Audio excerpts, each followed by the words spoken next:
Bismillahirrahmanirrahim. Assalamualaikum warahmatullahi wabarakatuh. Yang terhormat Ibu Ambar selaku pembimbing stase KMB, saya Muhammad Taufikur Rahman dari Homebase RSPKU Muhammadiyah Temanggung mohon izin untuk mempresentasikan jurnal tentang asuhan keperawatan pada pasien dengan PPOK atau penyakit paru obstruktif kronis. Adapun pembahasan yang akan saya sampaikan pada kesempatan kali ini ialah yang pertama, pembahasan tentang jurnal utama, yang kedua telaah kritis jurnal utama, yang ketiga jurnal pendukung, dan yang keempat adalah penutup.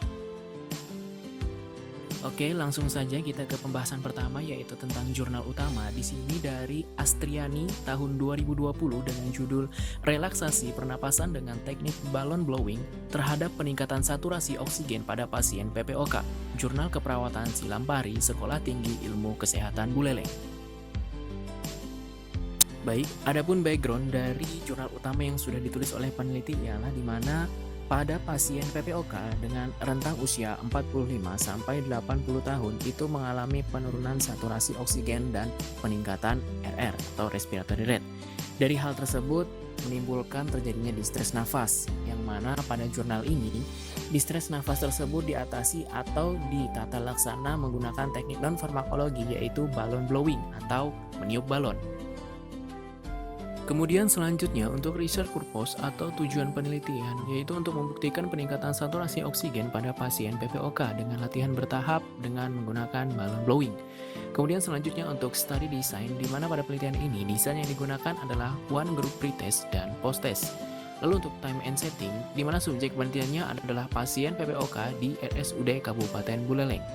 Lalu untuk instrumennya sendiri pada penelitian ini menggunakan balon, kemudian lembar observasi respiration rate dan saturasi oksigen. Kemudian untuk sampel, teknik sampling yang digunakan adalah non-probability sampling dengan jumlah sampel 30 orang responden. Lalu untuk prosedurnya sendiri, di mana peneliti melakukan pretest untuk mengetahui nilai saturasi oksigen pada pasien PPOK sebelum diberikan teknik balon blowing. Setelah itu, barulah diberikan teknik balon blowing pada pasien PPOK selama 5-10 menit selama 4 minggu. Kemudian dilakukan post test untuk melihat perubahan saturasi oksigen.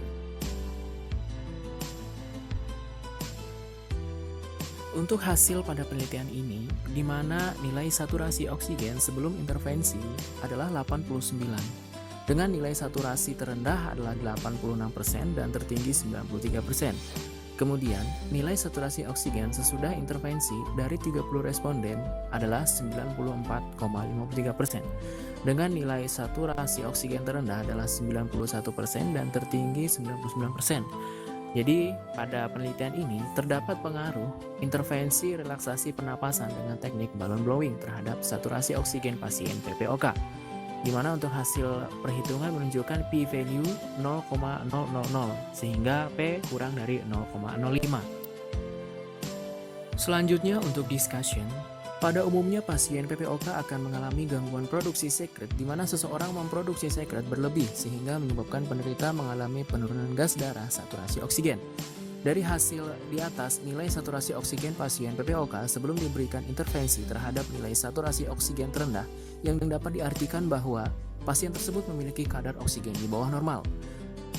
Pada penelitian Tunik et al. 2017 mengatakan, selain pemberian nafas dalam, teknik relaksasi nafas dengan teknik balon blowing sangat penting dilakukan di mana teknik ini mampu meningkatkan ventilasi alveoli, memelihara pertukaran gas dengan baik dan mampu mengeluarkan udara yang terjebak dalam alveoli, sehingga dapat meningkatkan saturasi oksigen. Setelah diberikan teknik relaksasi napas dengan teknik balon blowing, didapatkan bahwa nilai saturasi oksigen tertinggi adalah 99% dan terendah adalah 91%, dengan rata-rata saturasi oksigen sebesar 94,53%. Untuk kesimpulannya sendiri, hasil pengukuran saturasi oksigen pada pasien yang diberikan intervensi menunjukkan saturasi oksigen meningkat.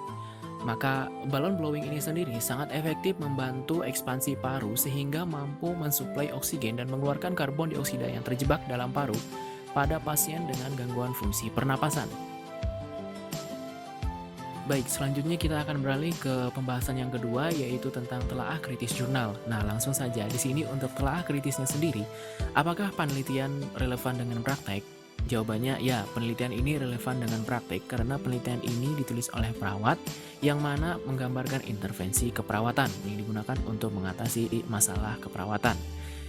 Kemudian, apakah hasil penelitian dapat diaplikasikan oleh perawat? Ya, hasil penelitian dapat diaplikasikan oleh perawat di setting klinik, baik pada tatanan perawat klinik hingga manajer. Selanjutnya, apakah keuntungan penelitian lebih besar daripada resikonya jika hasil penelitian diaplikasikan oleh perawat? Ya, keuntungan yang diperoleh lebih besar, yaitu dapat menstabilkan tanda-tanda vital seperti respiratory rate dan saturasi oksigen dalam rentang normal. Lalu berikutnya, kemukakan tentang pendapat Anda mengenai hasil penelitian ini. Apakah dapat diaplikasikan pada praktik perawatan Anda saat ini? Jawabannya adalah ya, penelitian ini dapat diaplikasikan pada praktik keperawatan saat ini karena penelitian ini merupakan penelitian terbaru tahun 2020 yang menampilkan review terintegrasi dari intervensi yang telah terbukti efektif. Lalu, jika dapat diaplikasikan, kemukakan pendapat Anda bagaimana cara mengaplikasikannya dalam praktik? Apakah ada beberapa hal yang perlu diperhatikan? Ya, ada beberapa hal yang perlu diperhatikan, yaitu mulai dari tingkat pengetahuan, kemudian motivasi, kesiapan perawat dalam melakukan kolaborasi, beban kerja perawat, dan dukungan pihak direksi dan manajer keperawatan. Baik, selanjutnya kita masuk ke pembahasan yang ketiga, yaitu tentang jurnal pendukung. Di sini untuk jurnal pendukung yang saya ambil adalah tentang pengaruh per-sleep breathing dan meniup balon terhadap kekuatan otot pernapasan, saturasi oksigen, dan respiratory rate pada pasien PPOK oleh Junaidin dan kawan-kawan tahun 2019. Pada penelitian ini menunjukkan bahwa per-sleep breathing dapat memperbaiki kekuatan otot pernapasan, saturasi oksigen, dan menurunkan frekuensi pernapasan. Begitu pula dengan meniup balon. Sehingga penelitian ini dapat disimpulkan sangat efektif dalam menurunkan masalah pernapasan yang dialami pada pasien PPOK. Alhamdulillahirrabbilalamin. Ya, kita sudah sampai pada sesi yang terakhir, yaitu sesi penutup. Terima kasih atas segala perhatiannya dan mohon maaf apabila selama penyampaian terdapat banyak sekali kesalahan kata dan mungkin selama penjelasan saya terlalu cepat. Sekali lagi saya mohon maaf, dan apabila ada yang pengen kepo-kepo dengan saya, ya bisa langsung aja add email saya di upikmas97@gmail.com atau bisa add Twitter saya di taufik06man. Jangan lupa ya. Oke, kalau itu saya akhiri. Wassalamualaikum warahmatullahi wabarakatuh.